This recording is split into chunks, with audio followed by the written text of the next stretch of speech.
ഒരു current carrying conductor ഔട്ട്സൈഡിൽ produce ചെയ്യുന്ന magnetic ഫീൽഡിന്റെ എക്സ്പ്രഷൻ കാണുന്നത് എങ്ങനെയാണ് എന്ന് നമ്മൾ മുമ്പുള്ള വീഡിയോയിൽ ഡിസ്കസ് ചെയ്തതാണ്. അതിന്റെ ഇക്വേഷൻ ഇങ്ങനെയാണ് വരുന്നത്.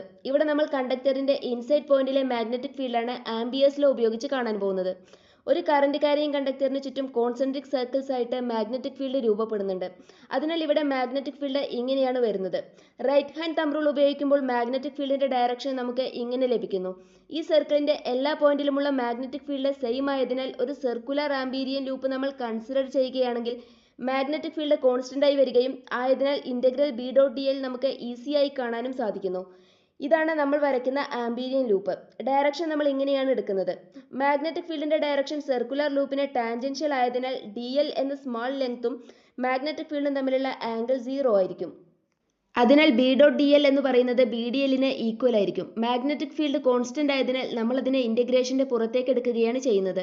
ശേഷം ഡി എല്ലിനെ ഈ സർക്കുലർ പാത്തിലൂടെ ഇന്റഗ്രേറ്റ് ചെയ്യുമ്പോൾ നമുക്ക് 2πr എന്ന് കിട്ടുന്നു. ആംബീരിയൻ ലൂപ്പുമായി അറ്റാച്ച് ചെയ്യുന്ന സർഫസിലൂടെ കടന്നു പോകുന്ന കറന്റിനെയാണ് റൈറ്റ് ഹാൻഡ് സൈഡിലെ ഐ എൻക്ലോസ്ഡ് എന്ന് പറയുന്നത്. ഇവിടെ ഐ എന്ന് പറയുന്നത് കണ്ടക്ടറിന്റെ ഈ എൻറ്റയർ ഏരിയയിലൂടെ കടന്നു പോകുന്ന ടോട്ടൽ കറന്റ് ആണ്. എന്നാൽ നമ്മുടെ ലൂപ്പിന്റെ ഏരിയ അതിനേക്കാളും കുറവാണ്. ഈ ഏരിയയിലുള്ള കറന്റാണ് നമുക്ക് കാണേണ്ടത്.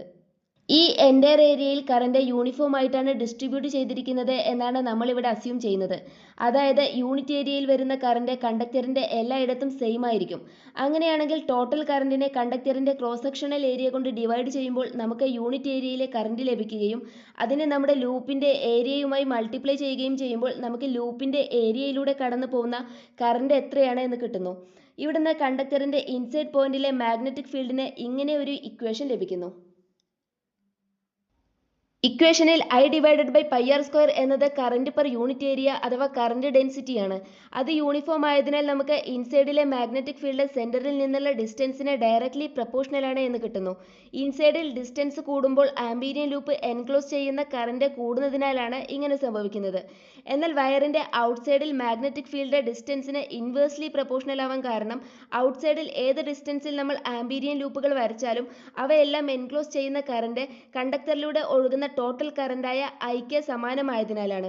ഇതിനെ ഗ്രാഫിക്കലി പ്ലോട്ട് ചെയ്യുമ്പോൾ ഇൻസൈഡിലെ മാഗ്നറ്റിക് ഫീൽഡ് ഡിസ്റ്റൻസിന് പ്രപ്പോർഷണൽ ആയതിനാൽ നമുക്ക് ഇങ്ങനെ ഒരു സ്ട്രെയിറ്റ് ലൈനും എന്നാൽ ഔട്ട്സൈഡിൽ മാഗ്നറ്റിക് ഫീൽഡ് ഡിസ്റ്റൻസിന് ഇൻവേഴ്സ്ലി പ്രപ്പോർഷണൽ ആയതിനാൽ നമ്മുടെ ഗ്രാഫ് ഇങ്ങനെയുമാണ് വരുന്നത്. ഇത് കണ്ടക്ടറിന്റെ സർഫസിൽ വരുന്ന അതായത് ഡിസ്റ്റൻസ് കണ്ടക്ടറിന്റെ റേഡിയസിന് ഈക്വൽ ആയി വരുന്ന പോയിന്റിലെ മാഗ്നറ്റിക് ഫീൽഡാണ്.